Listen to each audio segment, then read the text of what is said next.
Board के जानिब से अलहज चेयरमैन जनाब सलीम साहब के जानिब से सिराज साहब जो जनाब सिराजुद्दीन कुरैशी साहब ऑल इंडिया इस्लामिक सेंटर के चेयरमैन हैं, उनको आज यहाँ फेलिसिटेट किया गया। ये प्रोग्राम में एमएलए साहब जाफ़र हुसैन साहब, पुलिस कमिश्नर और सीईओ साहब और दीगर हजरात भी इसमें तशरीफ़ लाए। बहरहाल ये खुशी की बात है जो इंडियन इस्लामिक कल्चर के चेयरमैन हैदराबाद को आना, और वक्फ बोर्ड में आज जमायतुल कुरैश के मेंबरान भी थे और तेलंगाना एनजीओज़ के वक्फ बोर्ड के एम्प्लॉइज़ भी थे।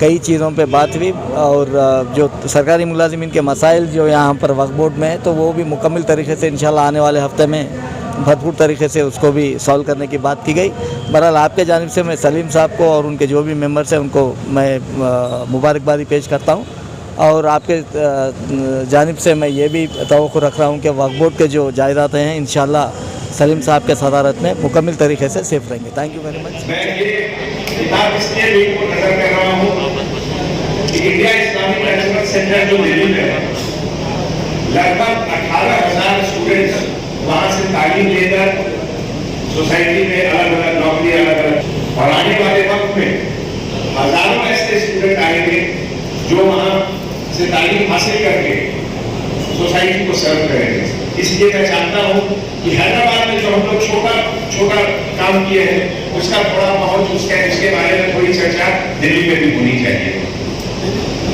दोस्तों, आज ज्यादा वक्त न लेते हुए मैं केवल 2 मिनट आप लोगों का और लूंगा।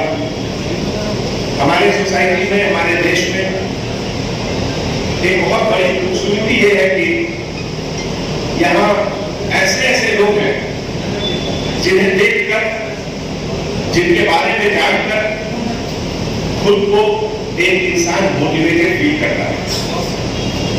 इसके लिए कोई जरूरी नहीं हो कि कोई देश के बड़े पद पर ही लोग रहें, कोई जरूरी नहीं। एक आम इंसान भी आपको मोटिवेट कर सकता है। मैं एक छोटा सा एग्जांपल देता हूं। जिस समय कोरोना का लॉकडाउन बहुत अपने पीक पर था और एक बार मैं अपनी गाड़ी से बशीरबाग से चार मीनार की तरफ जा रहा तो शायद मदीना के पास बिल्कुल वो कर्फ्यू का माहौल था, तो उस समय ज्यादा लोग रोड पर नहीं रहते थे। लेकिन उस कर्फ्यू के माहौल में फुटपाथ पर मैंने एक इंसान, एक औरत, एक मर्द को देखा बैठ कर खाते हुए। देखने से ही लगा कि वो लोग दोनों बहुत ही ज्यादा गरीब हैं, लेकिन फिर भी बैठ कर खा रहे थे। चूंकि मुझे लॉकडाउन एनफोर्स करना था, उस समय का माहौल ऐसा था कि आपको हर दुकान को बंद रखना है, तो इसीलिए मैं गाड़ी को धीरे धीरे वहां से जा रहा था। तो मुझे स्ट्राइकिंग क्या लगा वहां पर कि बात जिस समय ये लोग दोनों खा रहे हैं, एक ही अब जमीन पर खा रहे थे या पत्थर पर खा रहे थे या न्यूज़पेपर पर खा रहे थे, मुझे याद नहीं है, लेकिन दोनों एक साथ खा रहे थे और खाने के वक्त दोनों एक दूसरे को देखकर मुस्कुरा रहे थे। मुझे यही लगा कि देखिए आज की तारीख में जब हैदराबाद में हर जगह इतनी दिक्कत है, लोगों को बेसिक कम्युनिटीज नहीं मिल रही, उस समय भी इस गरीब इंसान अपने जो भी है पार्टनर है, जो भी है, उनके साथ मुस्कुरा कर बात कर रहे हैं और खाना खा रहे हैं। ये कितनी बड़ी इंस्पायरिंग चीज है। इस चीज का जिक्र मैं रात के वक्त जब मैं अपना पुलिस चेकपोस्ट को चेकिंग करने जा रहा था कि हमारे ऑफिसर लोग वहां मौजूद हैं या नहीं, मुस्तैदी से ड्यूटी कर रहे हैं कि नहीं, इसका चर्चा मैंने कम से कम 50 जगह की। तो इसलिए मैं इसका जिक्र आपको यही यहाँ पे क्यों कर रहा हूँ कि जहां तक मोटिवेशन, इंस्पिरेशन का सवाल है, कोई जरूरी नहीं है कि हम बहुत बड़े लोग को ही लेंगे। हमारे बगल में बैठे हुए भी लोग आपको मोटिवेट कर सकते हैं। मैं आपको एक और जिक्र करना चाहता हूँ। जब सबसे पहले हमारी मुलाकात हुई हमारे सलीम साहब ने, इसे कंफर्म कर दूं तो इन्होंने बाद में मुझे बताया कि हाँ वो सही बात है।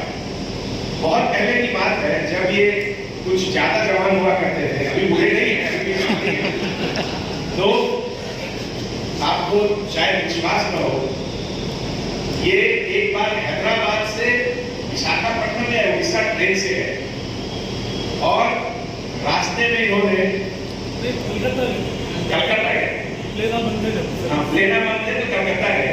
हैदराबाद से कलकत्ता इनको था कि ट्रेन में कुछ गंदा चीज न खा लें, इन्फेक्शन न हो जाए, इस डर से, इस खौफ से ये कुछ खाना नहीं खा रहे थे। तो क्या खाए हैदराबाद से कलकत्ता के जर्नी में अंडे। आप सोचिए।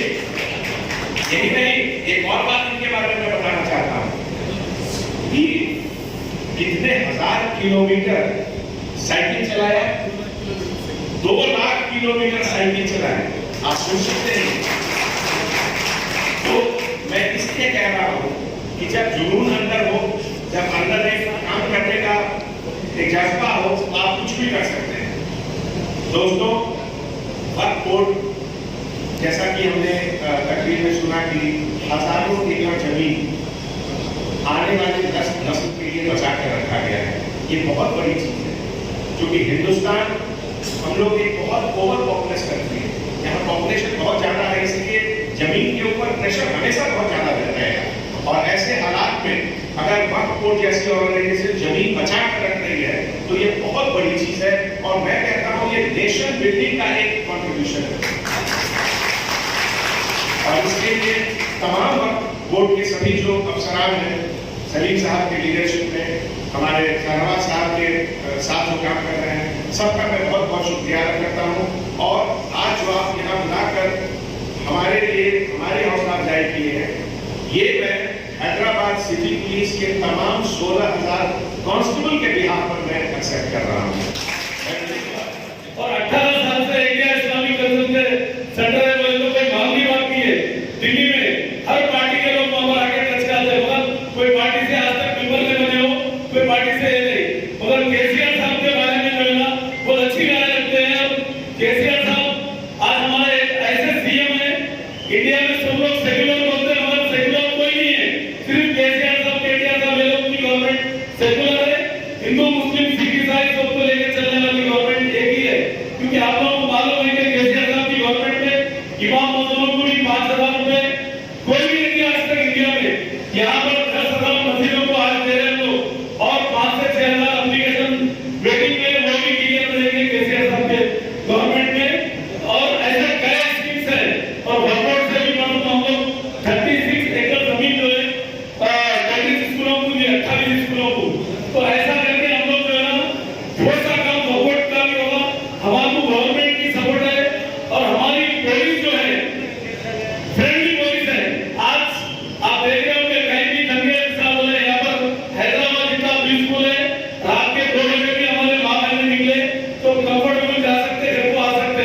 दूसरे एरिया में नहीं जा सकते, दूसरे एरिया में नहीं जा सकते।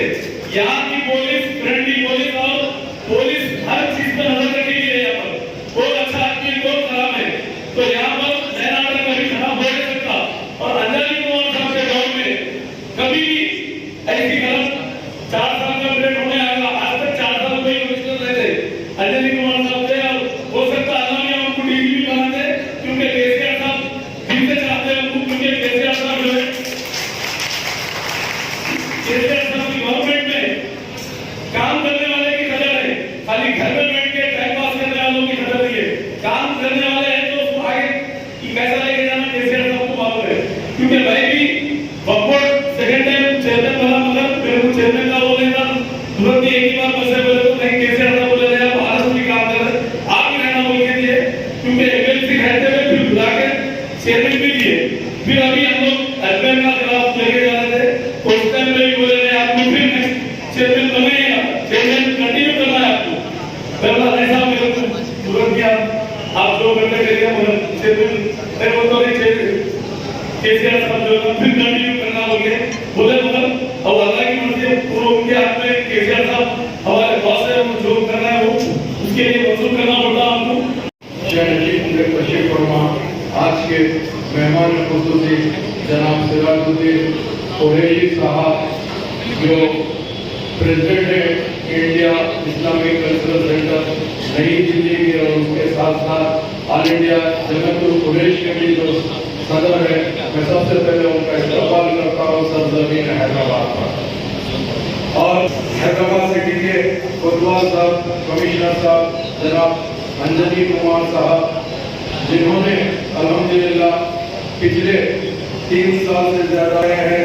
और अभी आप जानते हैं 2 रोज पहले गणेश विसर्जन का जो जुलूस पुरअमन तरीके से अंजाम पाया है हैदराबाद में, मैं इनको मुबारकबादी देना चाहता हूँ। और सलीम साहब चेयरमैन वक्फ बोर्ड, जिन्होंने आज का ये प्रोग्राम वक्फ बोर्ड की जानिब से ऑर्गेनाइज किया है, इनको भी मुबारकबादी देना चाहता हूँ। और मेरे भाई, मेरे साथी और जनाब शाहनवाज कासिम साहब जो IPS ऑफिसर है, CEO वक्फ बोर्ड है, डायरेक्टर भी है तेलंगाना माइनॉरिटीज के, उनको भी यहाँ पर आए जो उनका भी मैं वेलकम करना चाहता हूँ। उसके साथ साथ हमारे ZA जावेद साहब एडवोकेट मेंबर और जनाब मुजीब साहब के जो इसके अलावा पूरे हिंदुस्तान से हमारे पूरे बरादरी के भाई लोग जो तशरीफ लाए हैं, मैं उन सब का इस्तेमाल करते हुए यही कहना चाहता हूँ, बहुत कम मौका मिलता है आप लोगों के साथ बात करने का। आज तक हम जो भी पूरे बरादरी से यहाँ पर मुलाकात करते थे वो हमारे शहर हैदराबाद के काफी हमारे भाई लोग हैं, जिन्होंने हर तरीके की जब कभी भी कोई भी चीज की परेशानी आती थी तो सबसे पहले हमारे पार्टी के दफ्तर दारुसलाम नबी में मिलत बैरिस्टर असदुद्दीन ओवैसी साहब करने आते थे और हबीब मिलत जनाब अकबरुद्दीन ओवैसी साहब करने आते हैं। तो हमारा आपका जो रिश्ता है एक ऐसा रिश्ता है जो हम जाहिर नहीं कर सकते, मगर हर हमेशा हमारी जमात आपके साथ है, इसका हम सबूत आपको दे सकते हैं। यही हम आपको कहना चाहते हैं। मेरा सिराजुद्दीन कुरैशी साहब की जो शख्सियत है, मैं भी सुन रहा था, मैं भी काफी जमाने से इनको देखा नहीं था, मगर सिराज साहब के बारे में काफी चीज़ें मैं सुना था हमारे बड़ों से भी। तो आज हमको बड़ी खुशी हुई कि कोई मामूली बात नहीं है।